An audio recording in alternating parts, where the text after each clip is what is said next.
Sir. என்ன sir ஏதோ யோசிச்சுட்டே இருக்கீங்க? ஒன்றும் இல்லை சார், ஆஃபீஸில் ஒரு வேலையை செய்ய சொல்லியிருந்தேன், முடிச்சாங்களா இல்லையான்னு தெரியல, அதான் யோசிச்சுட்டு இருக்கேன். சார், அந்தந்த நேரத்தில் அந்தந்த சந்தோஷத்தை அனுபவிச்சிடணும் சார். ஒரு அப்பாவா நீங்க உங்க பொண்ணுக்கு ஒரு நல்ல வாழ்க்கையை அமைச்சு கொடுத்துருக்கீங்க. இப்ப போய் எதுக்கு ஆபீஸ பத்திலாம் நினைச்சிட்டு இருக்கீங்க? நாளைய பிரச்சனைய நாளைக்கு பாத்துக்கலாம் சார். இப்ப சாப்பிடுங்க, சாப்பிடுங்க சார். ஆமா சந்திரா, எதையும் யோசிக்காம சாப்பிடு.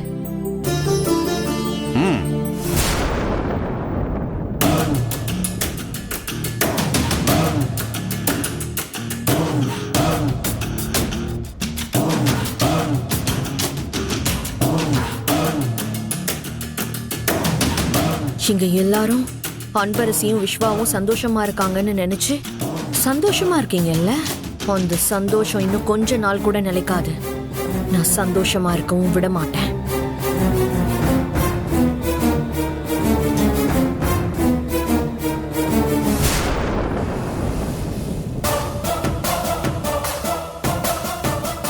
அக்கா. என்னம்மா நீங்க ஏமா இங்க வரீங்க? டைனிங் டேபிள் உட்காருங்க, நான் எடுத்துட்டு வரேன். இல்லக்கா, அங்க எல்லாரும் சாப்பிட்டுட்டு பூரிக்காக வெயிட் பண்ணிட்டு இருக்காங்க. நீங்க ஃபர்ஸ்ட் எடுத்துட்டு போங்க. சரிம்மா.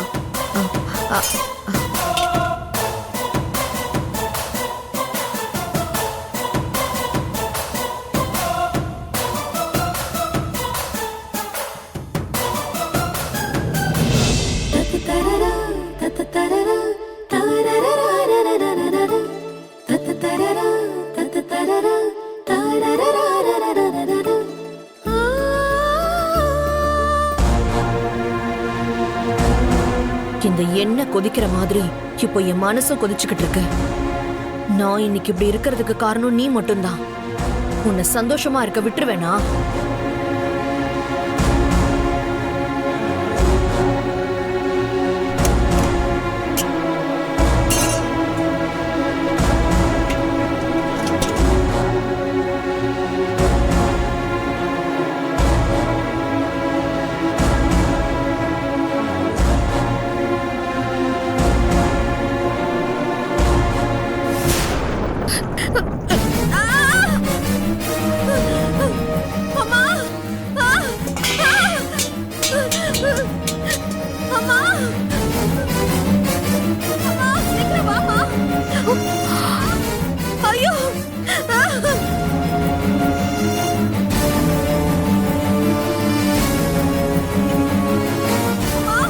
என்னாச்சு? அனன்யா குரல் மாதிரி கேக்குது.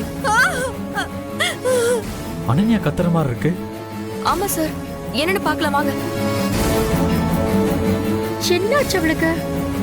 அனன்யா, அனன்யா, அம்மா என்னாச்சு? என்னடி என்னாச்சு? ஐயோ ஐயோ என்னாச்சு? என்னம்மா? என்னடி பண்ணி தொலைச்ச? ஐயோ என்ன கொட்டிருச்சுமா? ஏன் நீங்க முதல்ல வந்த? ஐயோ என்ன அனன்யா இது? நீங்க முதல்ல அனன்யா ஹாலுக்கு கூட்டிட்டு போங்க. சரி வா, சரி வா, ஹாலுக்கு போலாம். வா போலாம் வாங்க. மெதுவா மெதுவா உட்காரு. ஃபேன் இருந்தா கொஞ்சம் எரிச்சல் அடங்கும். உட்கார வைங்க. ஷிஷோ முடியலமா. என்ன அனன்யா நீ? அனன்யா மறக்க வேண்டாமா? என்னாச்சு பாட்டி? கொதிக்கிற எண்ணெயை கால்ல ஊத்திக்கிட்டாமா? ஐயோ அம்மா. அனன்யா எரியுது. அனன்யா ஐயோ எரியுது. அம்மா எரியுதுமா. அக்கா, ஒரு பாத்திரத்துல தயிர் கொண்டு வா. சரிம்மா. தயிர் எதுக்கு? ஐஸ் வச்சா சரியா போயிடும். இல்ல, ஐஸ் வச்சா இப்போதைக்கு எரிச்சல் அடங்குற மாதிரி தான் தெரியும். ஆனா இன்னும் இன்ஃபெக்ஷன் ஆயிரும். ஐயோ எரியுது.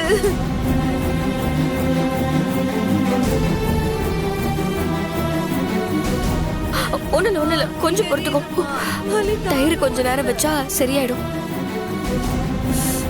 இந்தாங்கம்மா. அம்மா இந்தாங்கம்மா. குடு. இதோ கொஞ்சம் பொறுத்துக்கோ அனன்யா, இப்ப சரியாயிடும். இல்லம்மா, தயிரும் வைக்கலாம், நீ பயப்படாத. ஒண்ணும் ஆகாது, பாத்துக்கலாம். எரிச்சல் இருக்கா?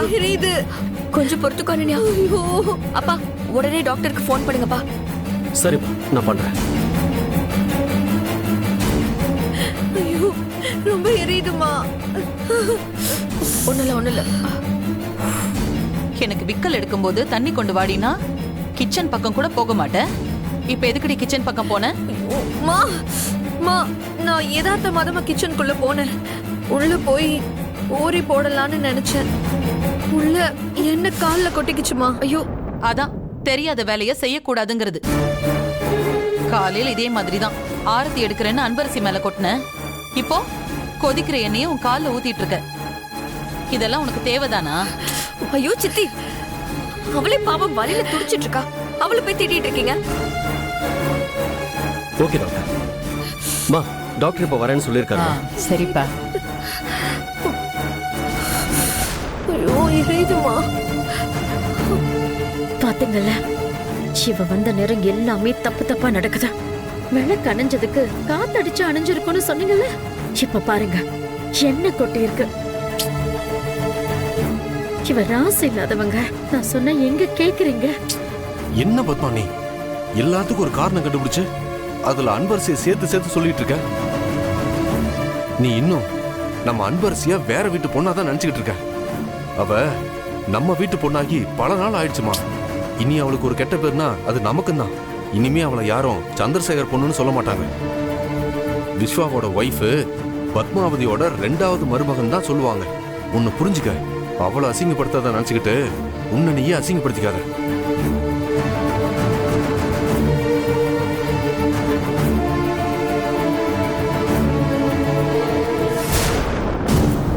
இன்னைக்கு நீ எப்படி என் காலை புடிச்சிருக்கியோ இதே மாதிரி இனி வாழ்நாள் முழுக்க என் காலு கீழே தாண்டி இருக்க போறேன். உன்னை எழுந்துக்கவே விடாம அடிச்சுக்கிட்டே இருக்க போறேன் பாரு. இன்னைக்கு உனக்கு ஃபர்ஸ்ட் நைட் இல்ல, இன்னைக்கு ஃபுல்லா கண்ணு முழிச்சு என் காலை புடிச்சுக்கிட்டே இருக்க போற பாரு.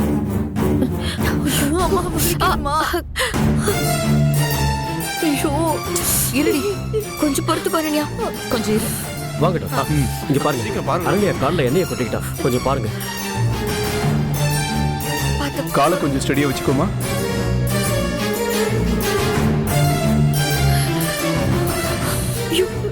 ஒண்ணு இல்ல. யாரும் ஃபர்ஸ்ட் எய்ட் பண்ணீங்களா?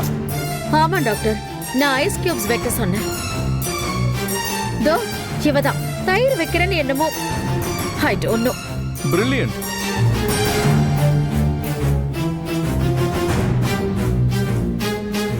அவங்க செஞ்சதுதான் கரெக்ட். எப்பவும் தீக்காயம் பட்டா உடனே ஐஸ் வச்சிருவாங்க. அது அந்த நேரத்துல ரிலீவா இருந்தாலும் அதுக்கப்புறம் இன்ஃபெக்ஷன் ஆயிடும். பச்சை தண்ணியில கழுவுறது தான் கரெக்டான வழி.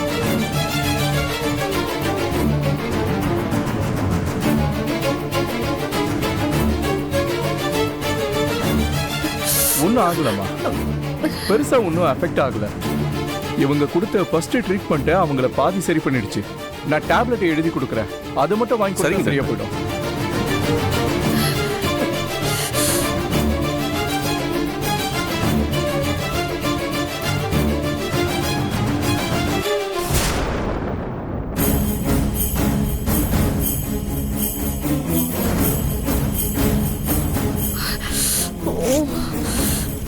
இதுல எழுதி இருக்கிற டேப்லெட்டை காலையில ஒண்ணு நைட்ல ஒண்ணு போட சொல்லுங்க. இதை 3 நாளைக்கு கண்டினியூ பண்ணுங்க. அப்புறம் ஒரு ஆயில்மெண்ட் எழுதி இருக்க, அதையும் கண்டினியூ பண்ணுங்க. சரிங்களா? சரிங்க டாக்டர். ரொம்ப ஸ்ட்ரெயின் பண்ண வேண்டாமா? சரி, நான் கிளம்புறேன். வரேன். Okay doctor. வரேன். Thank you doctor. ஒண்ணு இல்ல. பாத்தியா அனன்யா, அன்பரசி இப்ப கூட புத்திசாலின்னு ப்ரூவ் பண்ணிட்டால. அவள மாதிரி நீயும் நடந்துக்க பாரு. நீ சும்மா அதை செய்யறேன் இதை செய்யறேன்னு ஏதாவது பண்ணிக்கிட்டு எங்களை தொந்தரவு பண்ணாம அமைதியா இருந்தாலே போதும். சித்தி விடுங்க சித்தி, அதுதான் ஒண்ணும் ஆகலல்ல. யாரு என்ன சொன்னாலும் எனக்கு கவலை இல்ல. எனக்கு நீ கஷ்டப்படணும், அதுக்காக நான் எந்த எல்லைக்கும் போவேன்.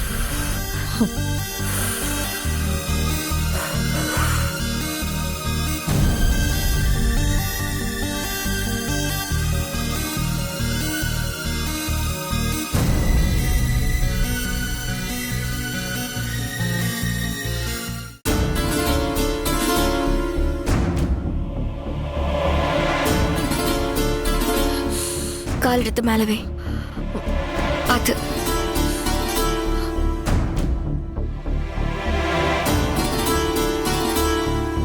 இந்த தண்ணி குடி.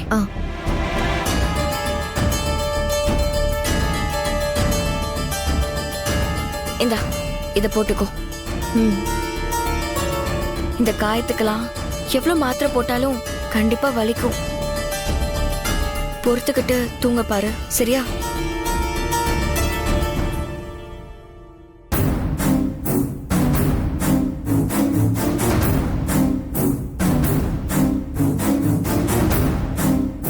அத கூட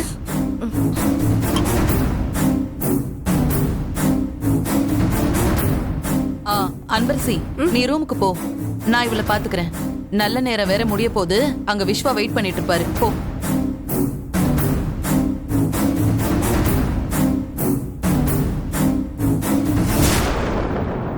நீ கிளம்பு அன்பரசி. நான் தான் சொல்றேன்ல. அன்பரசி,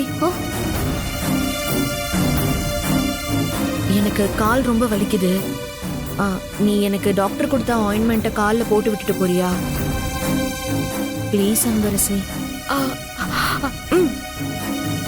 அந்த மருந்தை எனக்கு தேய்ச்சி விட தெரியும்.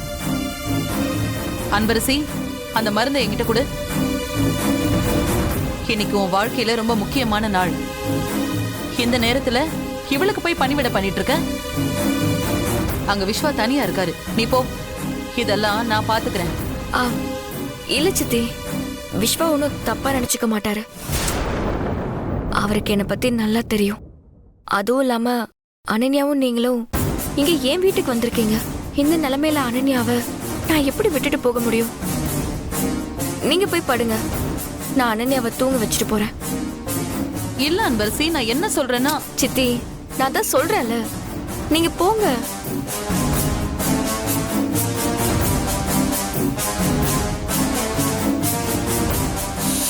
எரியுது, பார்த்து.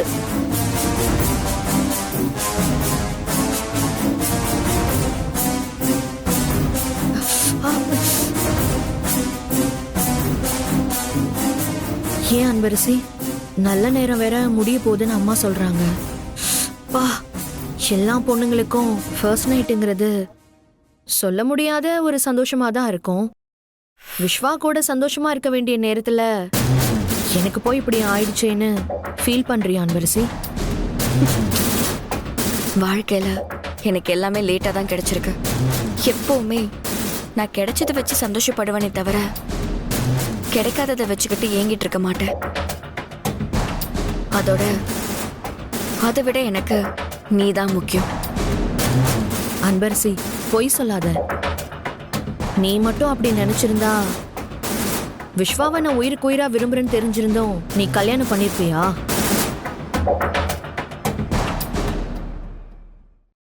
சரி, அதெல்லாம் விடு. எல்லாம் நடந்து முடிஞ்சிருச்சு. இப்ப பேசி ஒரு யூஸுமே கிடையாதுல்ல. இப்போ என்ன என் கால்ல எப்படி கொட்டுச்சுன்னு நீ நினைக்கிற? எப்படி கை தவறியா? நான் தான் என்னைய வேணும்னே கால்ல கொட்டிக்கிட்டேன்.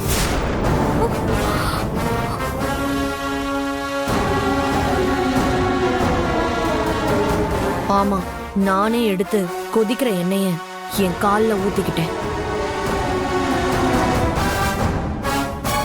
ஏன்னா நீ இப்படி வந்து உட்கார்ந்துருக்கி என் காலை புடிச்சுக்கிட்டு அந்த மாதிரி உட்காரணும் தான். நான் மட்டும் இந்த மாதிரி பண்ணலன்னு வச்சுக்கோ, இந்நேரம் உனக்கும் விஸ்வாக்கும் ஃபர்ஸ்ட் நைட் நடந்திருக்கும்ல. ஏய், அறிவில்ல, என்ன பேசுற நீ? என்னையும் விஸ்வாசரையும் பிரிக்க இந்த மாதிரி நீ பண்ணியா? பைத்தியம் பைத்தியம். இன்னைக்கு இல்லனா நாளைக்கு, நாளைக்கு இல்லனா நாளைக்கு மறுநாள்னு என்னைக்காவது ஒரு நாள் எங்களுக்குள்ள நடக்க வேண்டியதெல்லாம் நடக்கதான் போகுது. அதுக்கு இப்படி கொதிக்கிற எண்ணெயவ கால ஊத்திப்ப. இப்ப வலியில நீ தானே துடிக்கிற. என் மனசுக்குள்ள ஏற்பட்டிருக்க வலியை விட இது ஒன்னும் பெரிய வலி கிடையாது அன்பரசி. அப்புறம் என்ன சொன்ன? இன்னைக்கு இல்லனா நாளைக்கு, நாளைக்கு இல்லனா நாளைக்கு மறுநாளா? அவ்வளவு சுலபமா நான் நடக்க விட்டுருவேன் அன்பரசி? இந்த காயத்தை காரணமா காட்டி நான் இங்கேயே தங்கி உன்னையும் விஸ்வாவையும் ஒன்னு சேர விடாம எப்படி தடுக்கிறேன்னு மட்டும் பாரு. என்ன ஷாக்கா இருக்கா? எங்கேயோ கிராமத்துல கடந்த நீ இங்க வந்து ஏன் விஸ்வாவை தட்டி பறிச்சுக்கிட்டு போயிட்ட? உன்னை சும்மா விட்டுருவேனா நானு? நான் இங்க இருக்கிற ஒவ்வொரு நாளும் உனக்கு நரகமா தான் இருக்கும். இந்த வீட்டை விட்டு உன்னை துரத்தாம இந்த வீட்டை விட்டு நான் போக மாட்டேன். Your days are in numbers.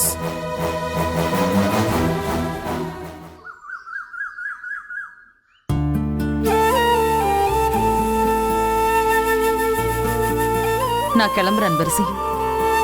பார்த்து பத்திரமா இருந்துக்கோ. டெய்லி ஃபோன் பண்ணு. உன்னோட வாழ்க்கையில ஏதேதோ நடந்து போச்சு. இனிமே உனக்கு நல்லதாவே நடக்கணும். கஸ்தூரி அக்கா இருந்து உனக்கு செய்ய வேண்டிய எல்லாத்தையுமே அவங்க இடத்துல இருந்து இனிமே நான் தான் உனக்கு செய்ய போறேன்.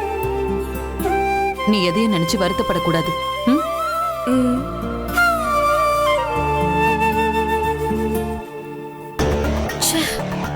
இந்த அம்மாக்கு ஏன் தான் இப்படி புத்தி கெட்டு போச்சோ தெரியல. திடீர்னு நல்லவங்களா மாதிரி உயிர் எடுக்கிறாங்க. ஆனா யார் குறுக்க வந்தாலும் நான் விட மாட்டேன்.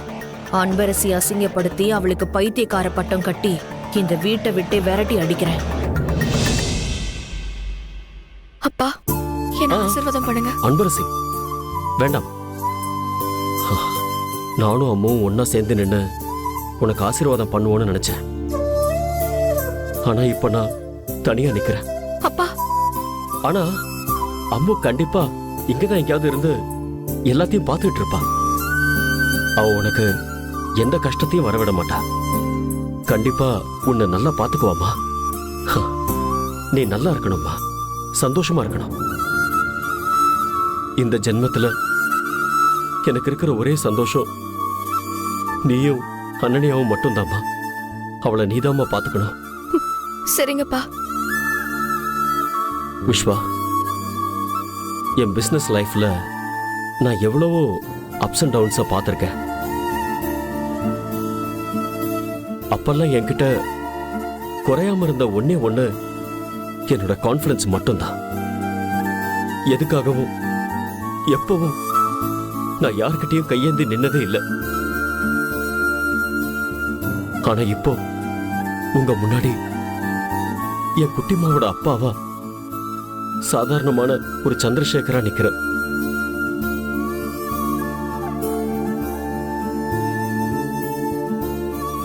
என் குட்டிமாவுக்கு நான் எதுவுமே செஞ்சதில்லை.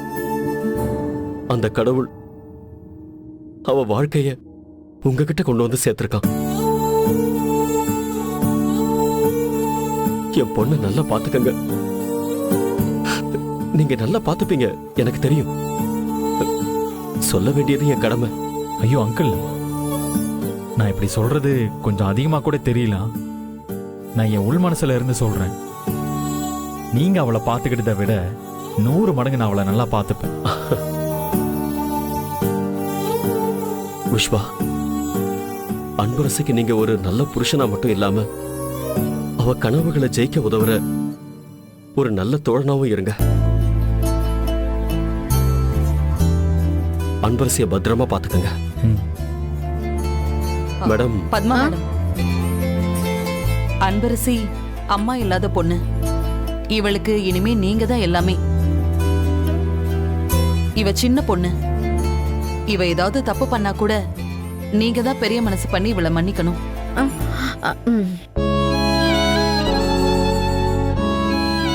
அன்பரசி ரொம்ப புத்திசாலி. யார்கிட்ட எப்படி நடந்துக்கணும்னு அவளுக்கு நல்லாவே தெரியும். அவ வாழ்க்கையில நிறைய கஷ்டப்பட்டுட்டா. இனிமேலாவது இவ சந்தோஷமா இருக்கட்டும். ப்ளீஸ் பாத்துக்கோங்க. அனன்யா, வா கிளம்பலாம். என்னடி யோசிச்சுட்டு நிக்கிற? வா போலாம். அனன்யாக்கு தான் கால் முடியாம இருக்குல்ல. பாவம், அவ 2 நாள் இங்க இருந்துட்டு வரட்டும்.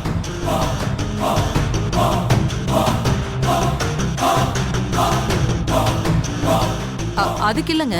அதுவும் சரிதான். அவ அங்க ரூம்லயே அடைஞ்சு கிடக்கிறதுக்கு பதிலா இங்கேயே இருக்கட்டுமே, அவளுக்கு ஒரு மாறுதலா இருக்கும். அப்பா இன்னைக்கு தான் உருப்படியா எனக்கு சாதகமா பேசியிருக்கீங்க. ஆ, அது எப்படிங்க? இவளை எப்படி இங்க தனியா விட முடியும்? அதெல்லாம் ஒண்ணு வேண்டாம். அன்பரசி இப்பதான் கல்யாணம் பண்ணி இங்க வந்திருக்கா. அவங்க 2 பேரும் தனியா சந்தோஷமா இருக்க வேண்டிய நேரத்துல அனன்யா இங்க இருக்கிறதெல்லாம் சரியா இருக்காதுங்க. நம்ம வீட்டுலனா நானு அத்தைன்னு யாராவது ஒருத்தர் இவளை பார்த்துப்போம். இங்க எல்லாரும் ஒவ்வொரு வேலையா இருப்பாங்கல்ல, அவங்கள எதுக்காக டிஸ்டர்ப் பண்ணணும்? வேண்டாங்க. அதுவும் சம்பந்தம் பண்ண வீட்டுல பொண்ணை விடும்போது கூடவே மச்சி நிச்சய விட்டுட்டு போறது கொஞ்சம் தப்பா இருக்கும். இதெல்லாம் நான் சொல்லிதான் உங்களுக்கு தெரியணுமா? உங்களுக்கே தெரியாதா? ஏய், என்ன பாத்துட்டு இருக்க? வா போலாம். வா. அஸ்தி, அனன்யா இங்கே இருக்கட்டும். என்ன இவ, நாம இங்க இருக்கிறது அவளுக்கு ஆபத்துன்னு தெரிஞ்சும் நம்மள இங்கே இருக்க சொல்றா. வேற ஏதாவது பிளான் பண்ணிருப்பாளோ?